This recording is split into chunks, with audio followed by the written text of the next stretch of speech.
Cet homme est né en 1809.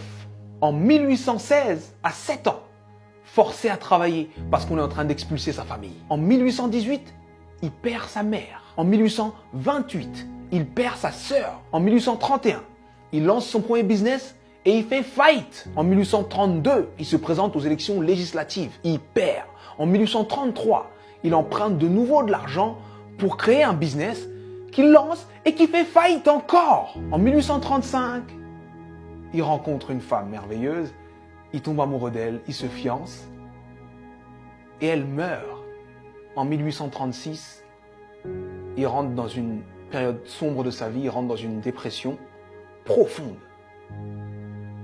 Et il reste alité pendant 6 mois consécutifs.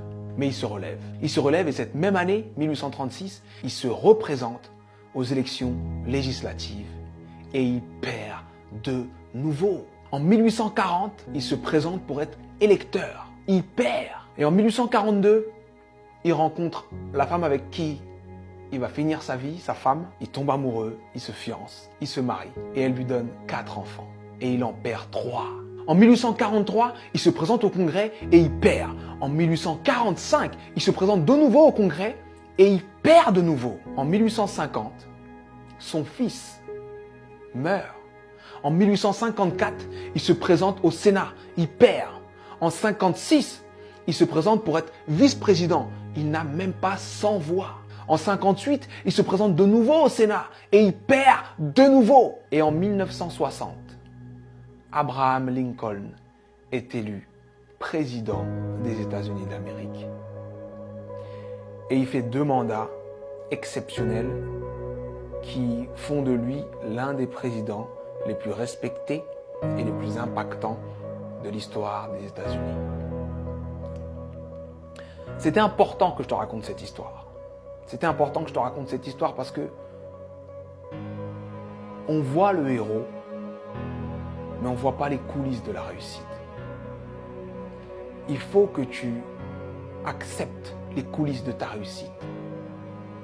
Peu importe la difficulté, peu importe ce qui se passe, peu importe ce que tu dis, sache que tant que tu respires, ton but t'attend. Tant que tu respires, ton rêve t'attend.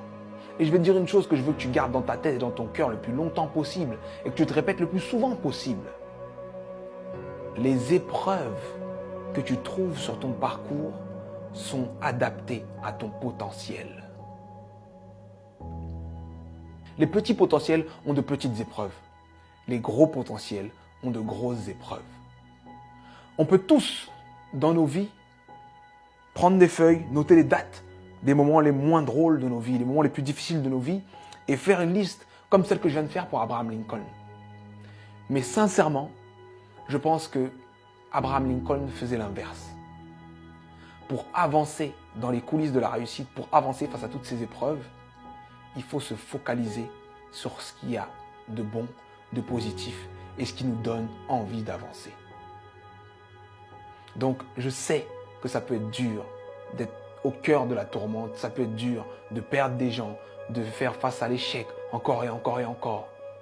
Mais concentre-toi sur ce que tu es en train d'essayer d'accomplir et accomplis-le.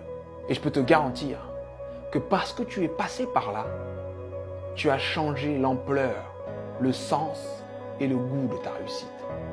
Alors traverse ces épreuves. Elles sont adaptées à ton potentiel, elles sont là pour te faire grandir. C'était Sudei, j'espère que cette vidéo t'a plu et si elle t'a plu, partage-la. Merci.